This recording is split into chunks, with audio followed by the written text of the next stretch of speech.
What's up, everyone? This is Sunny here, coming back to you again with another My Time episode, episode 4 today. And I couldn't be happier to have one of my guys, Diego Clavel, on the show. How's it going? Pretty good. How about you? I'm good, man. I'm really excited to chat with you about, your operations and systems. I hmm think you narrowed that down really, really well. But first of all, who's Diego Clavel? What did you do before real estate? Well, me, I mean, I'm pretty much grew up in Orange County here. I used to be a mechanic after high school. I started working in the automotive industry, Okay. just working on cars and things like that. I thought that was my dream job until I Yeah. actually started doing it, right?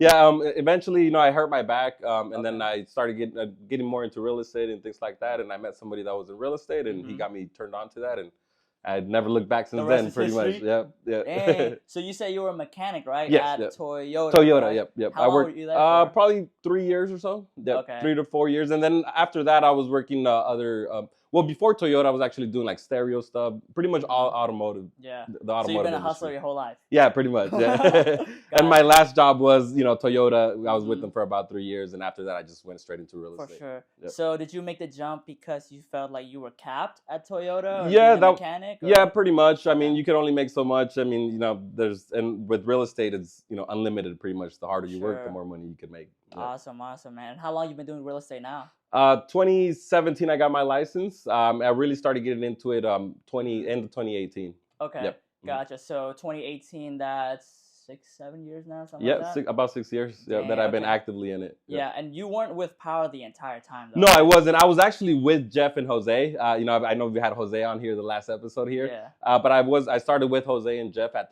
at a Remax office, Okay. and then from there I just transitioned into more of the wholesaling, investing side, and I Mm-hmm. ended up meeting an investor, and he pretty much showed me that the whole wholesaling game and investing Mm. and things like that, and I got hooked on that. Gotcha. So So yep. you're transitioning from retail to investing, Yeah. or would you say you do both, Well, or I do what do you both lean now. more? I do a lot of, as you know, I do a lot in the office here. With the agents and stuff like that. Yeah. But my main niche is working with investors there. But yeah, I still do listings. I'll work with Gotcha. some buyers here and there, not Mm-hmm. too many, but Yeah. mainly listings and investors that I've been Yeah. I working mean, with. we've Yep. done deals together in the Yeah, past, a few, like the exactly. mobile home that you guys did. Yeah. It's always a pleasure working with you, Diego. Thank you so much for No, yeah, that. definitely. Yep. So, Sunny actually listed our first flip that we did. So, we yep, did. Yep. That yep. was a fun one. You guys did a great job on that. Shout No, out to yeah. Juan. Oh Yeah. yeah, he did great. Yep. Yeah. So, you were once a new agent like myself, hmm not too long ago. Obviously, you were newer a Yep. longer time ago. A lot of new agents, I feel like I see that they feel really overwhelmed. Why do Yep. you think that's the case? I think just because they're not organized, they don't really have their day planned out and things like that. Sometimes I see agents here that they don't really know what to do, what's their next step and things like Mm-hmm. that. I always like to go off that 3-2-1. 3 hours of prospecting, 2 hours of follow up, and 1 hour of training every single day. If I Mm-hmm. do, get out of my schedule, I usually try to go off of that. Right, Three, two, 3 hours of one. prospecting, two Mm-hmm. hours of follow ups, and 1 hour of training every single day.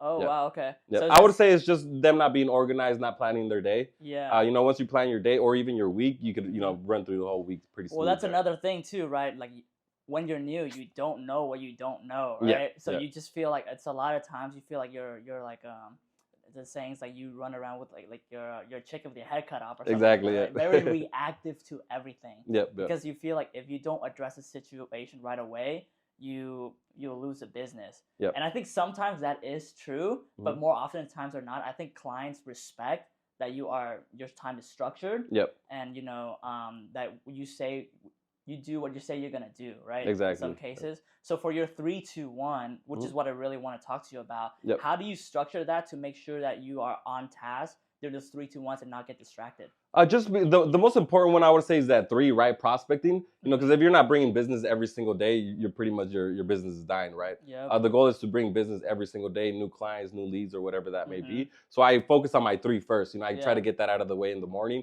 Let's say from 8 to 12, I get Mm-hmm. that out of the way. After that, even if something happens, I get busy, I go to other appointments. At least I already did my 3. I brought in new business. I pretty much Gotcha, man. did my day there pretty Yeah. much. Hey, Yeah. tell me a little bit more about the 3. What do you like to call? Mhm. When do you like to do it? Because I mean, for me, if you tell me prospecting 3 hours a day, I Yep. mean, that sounds a lot, right? Just sitting Yep. there 3 hours straight dialing or whatever it is No, that yeah. you do. Yep. So I mean, like for me, that sounds overwhelming right off the bat, man. So Oh, yeah. how do you think you manage that? Oh, and it is. It's pretty hard, especially when you're starting off and you're cold calling and stuff like It's that. a big mental task. Yeah, exactly. But you got to get through it. But for me, I actually outsource all that stuff already. Okay. So a lot of my cold calling, things like that, I have Mhm. VAs doing that for Yeah. me. So all they're doing is cold calling and sending me all the warm leads there. Okay. So my 3 hours is just hitting all Mhm. the new leads that came in from the night before Yeah. or what I have throughout the week. I just be Uh-huh. calling those For for sure. for So the that would first. be someone on your level, right? Mhm. Outsourcing the VA because you're so busy now, Yep, right? Doing yep, deals, exactly. Mhm. traveling out to on site to look at Mhm. projects, all that kind of stuff. So Yep. of course you have to outsource it, right? Yeah. But for someone like me who's up and coming, maybe who's not as busy as you, Yep. what kind of advice do you have for them? In terms of like that prospecting, they have to get it. Like there's no cheating. I would say right? get it out of the way the first thing in the morning. Yeah. Because once you do that, you're pretty much, if anything else happens throughout the day, you Yeah. at least you brought in new business. So do the stuff you don't like to do first of the day yeah. to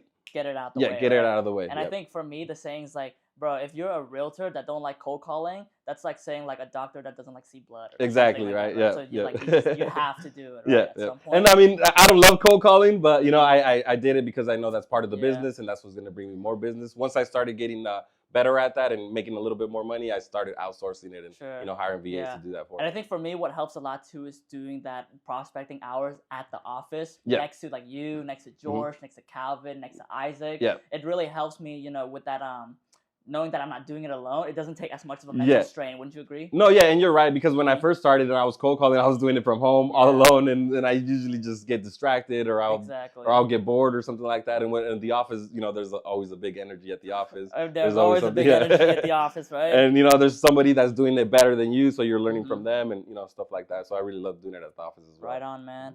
And taking breaks too, right? I mean, when we say 3 hours, I mean for me, it's probably really like 50 minutes. Take a 10-minute break, another 50, take a 10. Yeah. Sometimes I'll go like an hour, take 10-minute break Yeah. or something like that, or sometimes I just go straight to it. It just depends on my day there. Gotcha. Okay. And then your 2, that's your follow up, right? So Following up on anybody that needs to be followed up on my prospects, on my listings that I have right now currently, any wholesales or stuff like that, or somebody that just told me, give me a call back next week or give me a call back in the next few weeks or whatever that is. Yeah. I'm following up with all those people there. Gotcha. Yep. And then your 1 is It's just training, anything Okay. that's so I can get better at my at what I'm doing there, whether it be scripts, whether it be training on better automations, outsourcing stuff, and that's my hour there. I remember you were taking course on like AI and stuff like that. Yeah. Right. Yeah. So that's part of my hour too, especially nowadays, right? AI is a big part of the business right now that we're using a lot of that stuff. So I was focusing on that for a little bit, got pretty good at it. So you might teach me a few things, then Diego. Yeah, right. For sure. So you obviously are really, really organized and dialed down when it comes to your systems. How did you develop that over time? Would you say that's something like after your 3rd, 4th year, or is that something you kind of right off the bat right away? Yeah, I would say after my 4th year or so, and then just Jeff giving me advice, building a business, not just hustling all the time, because that's what I was doing. I was just hustling, the first right? couple years, First couple of years, just winging it, trying to get deals, trying to lock something up. Yeah. Now I'm actually kind of calmed down. I outsource some stuff, and now I'm actually building a business, right? Building out SOPs, systems, and things like that. Yeah, and I think it's more important for a guy like you too. You have a family, you have kids compared to someone like me, right? So how do you think like being structured like that and even like putting family time in the calendar, right? Do you think that like helps a lot? Yeah, it definitely does. Just being talking to your partner, letting them know this is your plan, this is what it's going to take to get to where we want to be at. Exactly. And I usually work 12 hours a day, Monday through Saturday. Sundays, I don't look at real estate or anything like that. I just focus on my family pretty much. And that's another cool thing about this gig too, right? You get to set your own schedule. Yeah. But do you have the discipline to follow it? Yeah, right. That's the most part. Like, and in this business, it is pretty hard because things happen. Sometimes you get appointments. Sometimes you have to work on the fly. Yeah, right? on the fly, and just things just come up, right? And that's what I mean as far as the prospecting. I get that out of the way, and if things happen, hey, we already did our work there. Exactly. So I'll give you some examples. I know for a guy like you, your girl takes Tuesdays off, right? So you already have in the calendar Tuesday, we're gonna go hang out, we're gonna get lunch, all that kind of stuff. I'll give you another example. Patrick, who's actually gonna be my next guest. He takes Mondays off, family days strictly, right? For me, I try to take like Sundays off, work 6 days. I mean, even on the weekends, man, even if I'm doing an open house or anything, that's really just 3-4 hours out of my day, and the rest I still have time to just to hang out and do whatever, right? Yeah, exactly. So tell me about like those early struggles, man. As a real estate agent, your first couple of years, how was that transition like from I mean, to a real estate agent? Yeah, it was pretty hard, especially coming from having a job that is a secure job. You're making pretty good money, I mean, because as a mechanic, I was probably doing 60 to 80 grand a year, just being as a mechanic. And when you get into real estate, it's like, oh man, I didn't make no money this month. Yeah, I haven't made no money in the last 3 months, So that's what was happening the first year. The first year I did a few transactions. I didn't really make that much money. Second year as well, a few transactions. Yeah. Third year is when it really started, happening, and things every month, a few every month, and it just started going up from there. So it's kind of like with anything, right? You were taking a real estate apprenticeship your first couple years, right? No, yeah. I mean, like, would you say that's like with any job, even when you first started as a mechanic? Your grace period where you had to learn all the skills and trades before you start making that money. I think the mistake I made was, well, it wasn't really a mistake. I think if I would have started again, I would start with the team, just like you guys here. Because that really helped me out. Even just being with you guys here, I mean, it really helped me get better at what I'm doing, and it's competitive with you guys, right? We're competing against who's doing the best every month, so that definitely helps out as well. I mean, hey, it's from from month to date in April right now. I think we're the only two that have signed the listing in the office. I know, right? Hey, we're the only two on the board right now for the month. Yeah, but we put it out there. We keep ourselves accountable, right? So everyone can see it. And, exactly. We cheer each other on. We collaborate, all that kind of stuff. So it's really great. It's friendly competition, right? Exactly. I mean, like that's why I love being on a team. I learn so much faster, and I see guys like you. Claudia and all of them, it's like knowing like, hey, I'm on the right track, I'm doing whatever I'm doing. So that's really cool. Yeah. So I would say that I would have started with a team when I first started. That would have helped me, and get to my goals faster, and things like that. And also not worrying too much about my business cards, my websites and stuff like that, because that was one of the issues I had too when I started. I was like, I want to make a pretty website. I want my card good. Yeah, right. So that's why I really focused on that, and instead of me just trying to get business prospecting and door knocking, calling, whatever that may be, instead of me trying to build a website or things like that won't matter until later on. Exactly. Yeah. So tell me a little bit about your transition from retail to investing now. I think you're looking to go investing full time in the next couple of years, right? Yeah. But my goal in the the next year or so, as we've been talking about in the office, just straight into the investing side. I mean, I do love listings and doing the traditional stuff as well too. But I mainly want to focus on that, and I've been doing pretty good in the last few years, and I really want to hit it good this year. So what's the main difference for retail and investing? You said I just like the numbers, man. I like negotiating, finding a great deal. It's just I don't know. It's more funner, just working with investors and things. It's about numbers, right? It's not really about with the retail. It's a little bit more emotional. You gotta guide your buyers, which is fun. It is rewarding. Definitely working with buyers, first time home buyers is rewarding. I've worked with some before. But it's just I just have more fun on the investing side, I guess you could say. I love it more. Negotiating deals, getting great deals. It's like you're hunting, right? You're hunting for great deals. And the cool part is you do deals out of state as well, right? Not just in California. Yeah, out of state as well. Right now we're in North Carolina. We were doing a little bit of Ohio, but mainly North Carolina and Ohio, and a little bit of Vegas as well too. Gotcha. Yep. Awesome. Yeah, it's one of the cool things that we have here. Just different partnerships all over the country under the real umbrella as well, right? Yep. So that definitely helps us out a lot that way. Kind of want to talk to you about, what trends you are seeing right now in the market, the retail and investing side. I mean, the numbers now, it's no secret, they're really tight, man. Yeah. With how rates are, how prices are, everything is really high. What kind of skills and tactics are you seeing that works better in today's market than, maybe 3-4 years ago when you first started? I would say more explaining to your client the situations that are happening right now, being able to present to your clients what your goals are and stuff like that. We do a lot of the home buyers consultations here at the office. Just doing that, explain to your clients more of the process, and because right now everybody's scared with what's happening right now, right? So you're going to be seeing a lot of people leave the business, and and I think nothing's really changed. It's just explaining more the process to the client, right? Yeah, I think of course, it's that initial shock when the commission lawsuit thing all came out. But I mean, like, if you really sit down and break it down, the agreements and stuff, like, it totally makes sense why you would have this agreement. Exactly. For me to commit to you as your agent, and you commit to me as your client, and then kind of negotiate everything up front, right? How I'm getting paid, how I'm gonna look at for you properties, how I save my clients money, all that kind of stuff. So I mean, me personally, I'm really excited. I don't know. Oh yeah, me too. Next couple months, right? No, yeah, definitely. And I mean, these agreements have always been in place. It's just now they're really implementing them now, right? Right. And with us, we've been practicing this for the last year or so, so we already knew this was coming.